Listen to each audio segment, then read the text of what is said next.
తెలంగాణ వ్యాప్తంగా భారీ వర్షాలు కురుస్తున్నాయి. మరో 2 రోజుల పాటు కూడా ఈ వర్షాలు ఇలాగే కురవనున్నట్టుగా తెలుస్తుంది. ఇదిలా ఉంటే అకాల వర్షాలు ఇప్పుడు రైతులకు కన్నీరు మిగిలుస్తున్నాయి. చెడగొట్టు వాన అంటారు వీటిని. పంట చేతికి వచ్చేటువంటి సమయంలో పడేటువంటి ఈ దారుణమైనటువంటి వర్షాలు ఎంతోమంది రైతుల కళ్ళల్లో ఇప్పుడు రక్త కన్నీరును తెప్పిస్తుంది.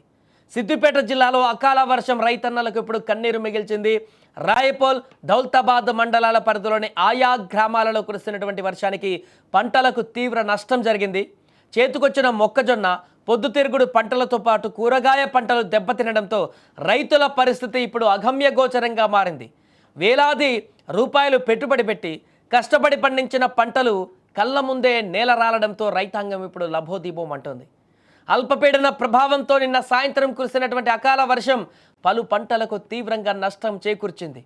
కొత్తపల్లి, రాయపూల్, తిమ్మక్కపల్లి, అనాజీపూర్, మంతూర్, రామారం, గొల్లపల్లి, దౌలతాబాద్ మండలాలలోని అహ్మద్ నగర్, ముబారస్పూర్తి, దొమ్మట, గాజులపల్లి తదితర గ్రామాలలో వర్ష తీవ్రతకు చేతికి వచ్చినటువంటి పంట పూర్తిగా నేల రాలిపోయాయి.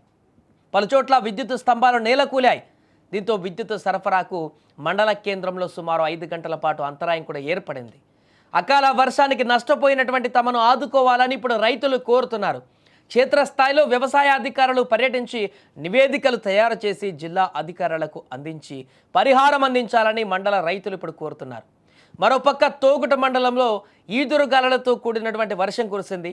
ఈ నేపథ్యంలో గన్పూర్, గుడికందుల, వరదరాజుపల్లి, వెంకట్రావుపేట తదితర గ్రామాలలో పొద్దుతిరుగుడు, మొక్కజొన్న పంటలు పూర్తిగా నేల కొరిగాయి. సుమారు 200 ఎకరాలలో పొద్దుతిరుగుడు, 50 ఎకరాలలో మొక్కజొన్న పంటలు దెబ్బతిన్నాయని రైతులు ఆవేదన వ్యక్తం చేస్తున్నారు. ఇటు మహబూబాబాద్ జిల్లా బయ్యారం మండలంలో కూడా ఈదురు గాలుల బీభత్సం సృష్టించాయి. బీరోని మడుమ, పందిపంపుల, అల్లిగూడెము గ్రామాలలో బలమైనటువంటి ఈదురు గాలులతో కూడిన వర్షం అక్కడ కురిసింది. దీంతో వందలాది ఎకరాలలో మొక్కజొన్న పంట పూర్తిగా నేల కొరిగిపోయింది. ఇంకొద్ది రోజులైతే పంట చేతికి వచ్చేది, కోతలు అయ్యేటివి. పూర్తిగా వారు పెట్టినటువంటి పెట్టుబడికి, వారు ఇంతకాలం కష్టపడ్డటువంటి ఆ సమయానికి ప్రతిఫలం దక్కేది. చేతికి వస్తుందన్నటువంటి కొద్ది రోజుల ముందే ఈ చెడగొట్టు వాన ఈరోజు ఆ వందలాది ఎకరాలలో మొక్కజొన్న పంటను పూర్తిగా నాశనం చేసేసింది.